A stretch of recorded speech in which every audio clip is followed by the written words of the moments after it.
निजी अस्पतालों की मनमानी, बिचौलियों के चंगुल में फंसे मरीज, पैसे खत्म होने पर गंभीर हालत में किया जाता बाहर। झारखंड में निजी अस्पतालों की मनमानी और बिचौलियों की भूमिका एक बार फिर सवालों के घेरे में है। ताजा मामला गिरिडीह के राजेश हेम्ब्रम का है, जिसे गिरिडीह सदर अस्पताल से गंभीर हालत में SNMMCH रेफर किया गया था, लेकिन एम्बुलेंस चालक उसे वहां न ले जाकर धनबाद के निजी GP अस्पताल ले गया, जहां 2 दिन तक इलाज के बाद लगभग 56,000 का बिल थमा दिया गया। राजेश हेम्ब्रम, जो गांडी विधानसभा के भेलाटांड़ के निवासी ने बताया कि पैर टूटने के बाद वह सदर अस्पताल पहुंचे थे, जहां से उसे रेफर किया गया था, लेकिन जानकारी के अभाव में एम्बुलेंस उसे सीधे निजी अस्पताल ले गया। इलाज के दौरान अस्पताल प्रबंधन द्वारा लगातार पैसों की मांग की गई। पैसे नहीं देने पर डिस्चार्ज देने से इनकार कर दिया गया। बाद में मीडिया के हस्तक्षेप की धमकी पर 22,000 लेकर मरीज को छोड़ा गया और बिल पेपर तक फाड़ दिया गया। मरीज के पिता जीवन हेम्ब्रम ने कहा कि वे SNMMCH का पता नहीं जानते थे और ड्राइवर ने उन्हें गुमराह कर निजी अस्पताल पहुंचा दिया। उन्होंने स्थानीय विधायक कल्पना सोरेन से मामले पर कार्रवाई की मांग की है। वहीं JP अस्पताल के संचालक प्रदीप मंडल ने कहा कि मरीज ने खुद छुट्टी की मांग की थी और 5,000 बिल चुकाया था, बाकी जानकारी उन्हें नहीं है। यह घटना बिचौलियों के नेटवर्क और निजी अस्पतालों की लूट खसोट का उजागर करती है। सरकार से मांग है कि इस पर सख्त कार्रवाई की जाए। गाड़ी से गिर गए थे तो यहाँ बोल के लाए थे, ठीक है, तो एम्बुलेंस वाले ने हम लोग को वहाँ पहुँचा दिया। कहाँ? JP hospital. अच्छा, कब वहाँ भर्ती किए? वहाँ शायद हम लोग 11 बजे रात में आए। कौन दिया? संडे को शाम में बोल रहे हैं। अच्छा, ठीक, फिर?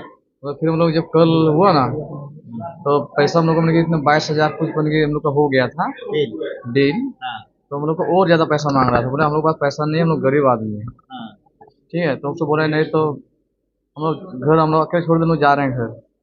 मेरा मम्मी साहब बोला, तो नहीं करते करते फिर और 30,000 मांग रहा था। मेरे टोटल में 56,000 कुछ पैसा बोल रहा था। तो हम लोग नहीं दिए। लास्ट में फिर उसको बोले नहीं तो हम मीडिया वालों को फोन करेंगे, बोला था मम्मी साहब। लास्ट में पन्ना फाड़ दिया, ठीक है। अब हम लोग को बोला कि जाओ। नहीं, अगर जिसके पास पैसा नहीं है ना सर, वो अपना पूरा किडनी भी अगर बेच देगा ना, तो वो लोग उस तरह नहीं हो पाएगा। खर्चा लगा लेकिन कोई इलाज हुआ नहीं, बस जो पीछे पैरवा जो है ना, देख रहे हैं, बस वही वो बांध दिया और वही पानी उन्हें चढ़ाया होगा। ऐसे जो निजी अस्पताल है, जिस तरह से प्राइवेट अस्पताल है, क्या कहेंगे? सरकार से क्या मांग करेंगे ऐसे प्राइवेट अस्पतालों को? कार्रवाई होनी चाहिए। अगर जिसके पास पैसा नहीं रहेगा वो तो जब मर ही जाएगा। दूसरा हॉस्पिटल जो है ना, वो कार्रवाई होना चाहिए, नहीं तो गरीब आदमी का जान भी जा सकती है। वो पैसा आप कैसे पैसा ऑनलाइन दिए थे, मेरे पास पैसा नहीं था, घर से मंगवाया किसी तरह से फोन पे में पैसा दिए थे। लड़का के आने ले गए। अच्छा, क्या दिक्कत हुआ लड़का को? उसका गोड़ टूट गया है। अच्छा, हाँ, तो फिर कहाँ लेके गए थे गोड़ टूटा के? वो कोची बोले जिप्टी ने कोई जिप्टी हाँ, जिप्टी, हाँ जिप्टी ले नहीं गए थे। हाँ। बात हुआ था यही वाला, अच्छा, है ना। गिरिडीह सदर यहाँ रेफर किया था। गिरिडीह से जैसे रेफर किया था यहाँ, हाँ। है ना। तो हम लोग को क्या पता कहाँ है GP है, कहाँ है, लेकिन PM हम लोग ने पता ना ले गया, तब दिए घुसा दिया फट के था कौन घुसा दिया ले? ई में GP में कौन घुसाया? वो ड्राइवर एम्बुलेंस ड्राइवर। हाँ हाँ हम ड्राइवर, हम लोग क्या पता कहाँ ले गया नहीं ले गया। फिर क्या हुआ था? तब हम लोग को बाली ले लिया। उसके बाद में दवाई लिखा, क्या लिखा मैंने से थोड़ा बहुत चिट्ठा लिखा।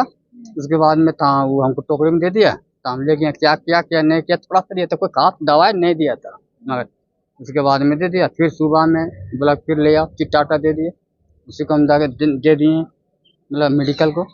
फिर हमको दवाई दिया, वो किया। तब हमारा जैसे तो आदमी था, बोला कि दिक्कत है तो हम लोग यहाँ नहीं रहेंगे, हम लोग को चलना है। बोले ठीक है चलो, तब हमको ई कराओ। ये सब ना पहले था हमको मंगा पाए 10,000 रुपया जमा करो काउंटर में, ये करने के लिए मतलब से बहाली के लिए। तो बोले भाई 10 नहीं है 5 जमा करेंगे। ठीक है कोई बात नहीं, 5 जमा करो। एक मतलब 24 घंटा भी नहीं हुआ। अच्छा, इतना टोटल पैसा कितना लिया? हम बोले कि 22,474 रुपया दिए, वो वाला दिए और यहाँ दिए, और फिर मांग रहा था 34,000 फिर तो उसके बाद में हम लोग लेके जो 1.5 आदमी थे, उसके बाद में हम लोग लड़ाई करने लगे। बोले कि हम मीडिया वाला को हम सुने, मीडिया वाला को बुलाएंगे, तब वो फाड़ के फेंक दिया है। वो बिल फाड़ दिया, बिल भी फाड़ दिया, मतलब 34 और 5 उतना का फाड़ के फेंक दिया। और इधर 22 तो ले लिया और 22 ले लिया और वो ले लिया गंडे से। कौन विधायक है वहाँ के? कल्पना सोरेन। क्या मांग करते हैं कल्पना भाभी? वही सहूलियत करेगा और क्या करेगा। सहूलियत तीसरा एम्बुलेंस वाला के करवाए होना चाहिए और अस्पताल पे। अस्पताल से। हाँ बिजली रखा है, हाँ बात हुआ यहाँ का ले गया वहाँ। जो अभी SNMMC क्या स्टेटस था उसका जो यहाँ पे फिर SNMMC उसको जाना पड़ा? देखिए, पेशेंट बहुत गंदा ढंग से एक्सीडेंट हुआ था और उसका टांग टूटा हुआ है और बेहोशी हालत में आया था। उसके बाद वो लगता है कि 10 साढ़े 10 बजे रात को आया था और दूसरा दिन लगता है 2-3 बजे का टाइम बोला कि हम लोग ले जाएंगे। ठीक है, ले जाओ। उसके बाद अब कहाँ ले गया ये हम नहीं जानते हैं। हॉस्पिटल में 5,000 रुपया दिया है और बिल था 11,000 कुछ ऐसे, लेकिन दिया 5,000 रुपया। दवा दुकान में क्या है नहीं है, दवा का मामला हम नहीं। उसका कहना है कि 22,000 रुपया हमने पे किया, 34,000 रुपया और सब चीज उसका पास बिल होगा, इसमें बोलने का कुछ नहीं है। जो बिल देता है वो कागज उसके पास है, वो बिल में आप लोग देख सकते हैं। और उनका ये भी कहना था कि हम लोग PMCH आ रहे थे, SNMMCH आ रहे थे और हमें एम्बुलेंस वाला बरगला हॉस्पिटल। ये हम नहीं कह सकते हैं। मेरा हॉस्पिटल आया, हमने ट्रीटमेंट किया और कहाँ से आया, कहाँ से गया, कैसे आया, इसका जिम्मेवार हम नहीं।